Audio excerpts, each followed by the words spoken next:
नाशिक जिल्हा शासकीय रुग्णालयात कामाचे तास जास्त, मात्र त्या प्रमाणात श्री परिचारिकांना पुरेसा पगार मिळत नसल्याने श्री परिचारिकांवर एक प्रकारे अन्याय केला जातोय। त्यामुळे श्री परिचारिका महिलांच्या न्याय हक्कासाठी समाजसेवक विनोदभाऊ भोसले हे रिंगणात उतरले असून श्री परिचारिकांच्या न्याय हक्कासाठी विनोद भोसले हे जिल्हा रुग्णालयासमोर उपोषणास बसले आहे। यावेळी निफाडमध्ये जो बॅनर फाडण्याचा प्रकार घडला त्याचा निषेध करण्यात आला। सदर उपोषणाला महिलांनी मोठी गर्दी केली होती आणि प्रशासन आता तरी योग्य निर्णय घेईल का असा प्रश्न यावेळी निर्माण झालाय। जोपर्यंत श्री परिचारिका महिलांचे पगार वाढत नाही तोपर्यंत माघार घेतली जाणार नाही असा इशाराही यावेळी देण्यात आला।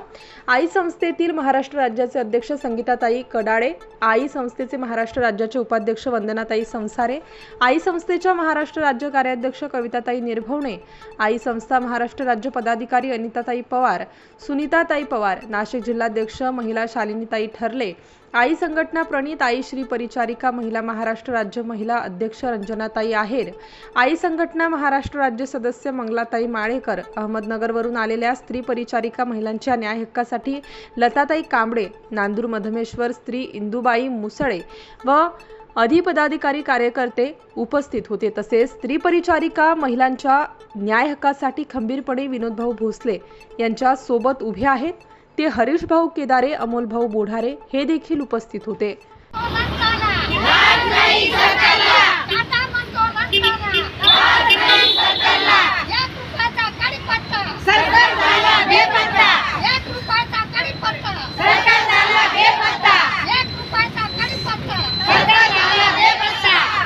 अरे या सरकारचं करायचं काय? खाली डोकं वर पाय. अरे या बुरट्या सरकारचं करायचं काय? खाली डोकं वर पाय.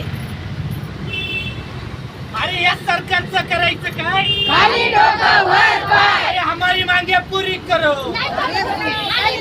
अरे हमारी मांगे पूरी करो. नाही तर खुर्ची खाली करो. स्त्री परिचारिका महिलांचा पगार वाढ झालीच पाहिजे. झाली पाहिजे. झालीच पाहिजे. अरे या सरकारला लाज वाटलीच पाहिजे. वाटलीच पाहिजे. वाटलीच पाहिजे. अरे या सरकारला लाज वाटलीच पाहिजे. वाटलीच पाहिजे. वाटलीच पाहिजे. अरे या सरकारचं करायचं काय? खाली डोकं वर पाय. अरे या बुरट्या सरकारचं करायचं काय? खाली डोकं वर पाय.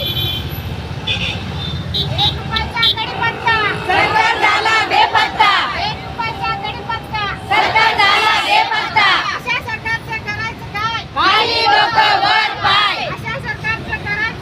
खाली डोकं वर पाय. अरे नीम का पत्ता कड़वा है. अरे नीम का पत्ता कड़वा है. अरे नीम का पत्ता कड़वा है.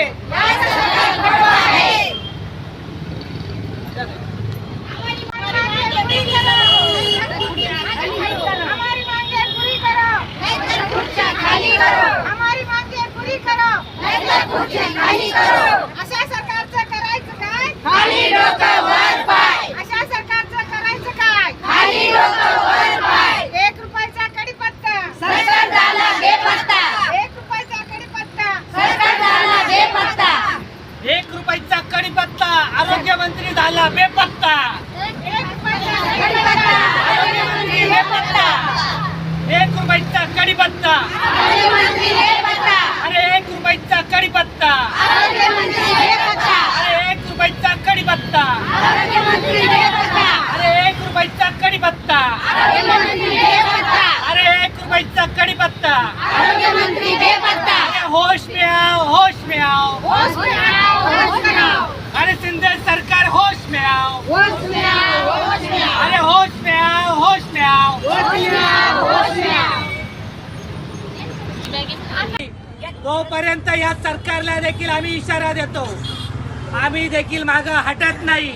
आमच्या मागण्या ज्या आहेत, स्त्री परिचारिका महिलांचा जे पगार जे आहेत हे 3,000वरून 21,000पर्यंत या सरकारने केलं पाहिजे. नाही तर या सरकारची झोप उडवल्याशिवाय आम्ही राहणार नाही, अशा प्रकारचा इशारा देखील देतो. आरोग्यमंत्री कोणत्या वेळा जाऊन बसलेला आहेत आम्हाला माहिती नाही, पण या आरोग्यमंत्र्याला देखील आमचा इशारा आहे. आरोग्यमंत्री, अहो साहेब, सरकारी दवाखान्याची अवस्था पहिल्यांदा बघा. जाऊन काय झालेली आहेत. काही ठिकाणी एका बेडवर आम्हाला 2-2 पेशंट बघायला भेटतात आणि लय मोठ्या हॉस्पिटलचं उदाहरण नाही, हे इथं समोर असलेलं नाशिक जिल्ह्यातलं नाशिक रुग्णालय जे आहे त्या ठिकाणी काही ठिकाणी एका बेडवर 2 पेशंट ठेवल्या जातात. मग आरोग्य मंत्री साहेब तुम्ही काय घेऊन येता की काय, अशा प्रकारचा प्रश्नचिन्ह देखील आता उपस्थित झालेला आहे. आरोग्य मंत्र्यांना आमचं म्हणणं आहे, साहेब तुमच्या एका सहीनं सगळं काही होऊ शकतं, तर या बसलेल्या माझ्या बहिणींचा पगार 21,000पर्यंत नेला पाहिजे. जर नाही नेला तर आमच्या नाशिक जिल्ह्यामध्ये आम्ही तुम्हाला पटकून देणार नाही, अशा प्रकारचा इशारा देखील देतो. हा मुद्दा स्त्री परिचारिका महिलांचा मुद्दा फक्त नाशिक जिल्ह्यापुरती नसून का संपूर्ण महाराष्ट्रापर्यंत आहे. आणि माझ्या ह्या टोकाची त्या टोकापर्यंतच्या बहिणीला देखील न्याय मिळायला पाहिजे. आणि जोपर्यंत न्याय मिळत नाही तोपर्यंत मागे आम्ही हटत नाही. आमची जी मागणी आहे, अरे 5-5 महिन्यापासून यांचे पगार अडवल्या जातं. जसं या सरकारच्या बापाचा पगार आहे. ताई किती तास काम करता तुम्ही? 2 वाजेपर्यंत 2ला सुट्टी दवाखाना किती वाजेपर्यंत? 5 वाजेपर्यंत. म्हणजे हे बघा, या सरकारला सांगायचं आहे 9 वाजेला गेलेली महिला 5 वाजेला घरी येते आणि पगार काय देतं? 3,000 रुपये. पण आमचं हे सरकार म्हणजे आमचं हे सरकार ऍक्टिव्ह सरकार काय म्हणतं, आम्ही लाडकी बहीण योजना आणली. कोणती बहीण? लाडकी. महिला कोणाच्या बहिणी आहे तो? सावत्र आहेत का? सरकारला काय, सरकारला आम्हाला एक म्हणणं आहे, अरे सरकार मायबाप सरकार तुम्ही 1,500 रुपये देता ना, मग या बिचारे ज्या महिला काम करता ना यांच्या पगारामध्ये देखील वाढ केली पाहिजे.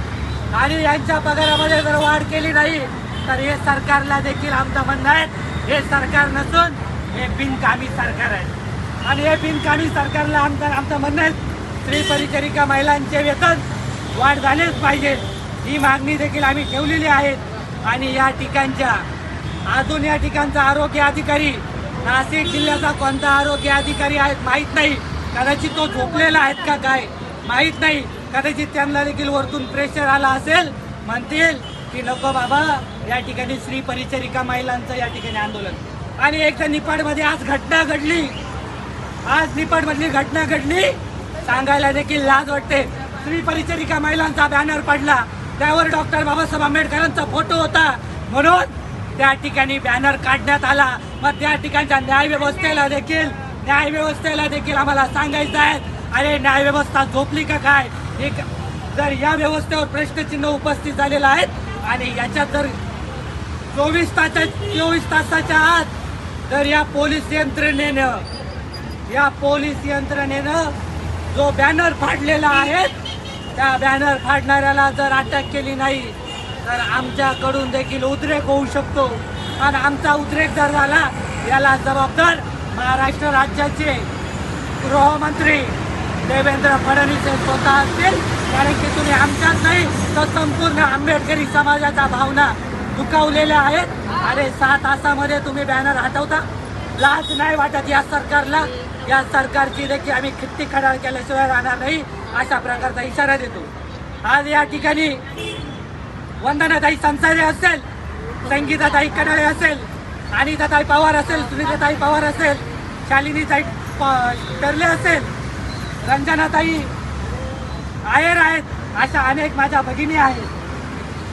आख्यांचं नाव घेता येणार नाही, घ्यायला लागलं तर त्यांना वेळ कमी पडेल. पण या सगळ्या यामध्ये आमच्या हरीश भाऊ असेल, हरीशभाई कडाळे असेल, रामदेवजी कडाळे असेल, अशा अनेक जण या ठिकाणी उपस्थित आहेत. आमची मागणी फक्त या सरकारला जाग यावा आणि स्त्री परिचारिका आणि जोपर्यंत स्त्री परिचारिका महिलांचे पगार वाढ होत नाही, जोपर्यंत 21,000पर्यंत यांना पगार होत नाही आणि जोपर्यंत यांचे पगार वेळेवर करत नाही आणि जोपर्यंत आमच्या मागण्या पूर्ण होत नाही तोपर्यंत आमचं उपोषण हटत नाही, या सरकारला इशारा देतो. आणि बोलताना माझ्याकडून कोणाच्या भावना दुखावल्या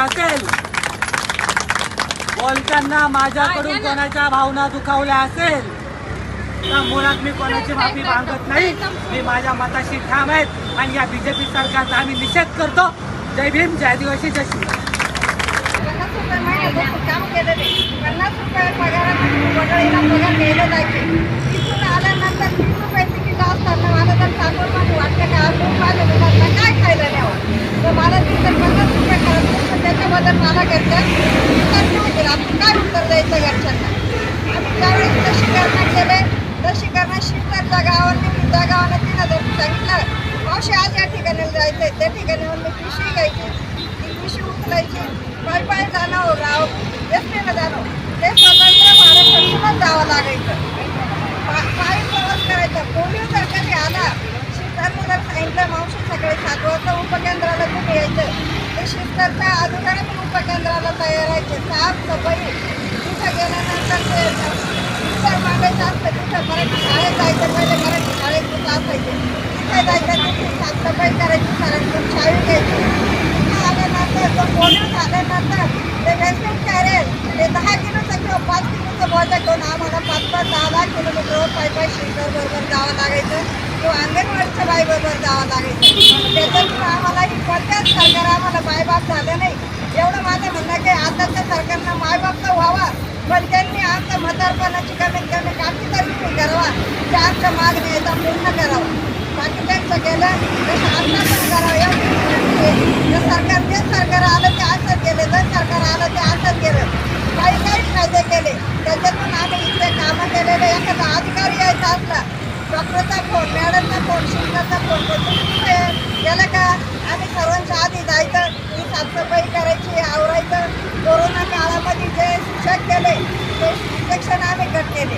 तिथून नाही तर त्यांचं ते मेळ्यामुळं नाकात टाकलेलं काढलेलं ते सुद्धा आम्ही गोळा केला. आम्ही घरच्या मुलांचा किंवा घरच्यांचा विचार केला नाही का शासन आपला काहीतरी फायदा करेल, पण शासनानं आजपर्यंत आमचा कुठलाच हा फायदा केलेला नाही. तर शासनानं आमची एवढी दळशी द्यावं, आमचं एवढं काहीतरी लक्ष द्यावं, परत पगार वाढून द्यावा, आम्हाला पेन्शन बसावा, एवढी माझी विनंती आहे शासनाला. Star news bureau, Nashik.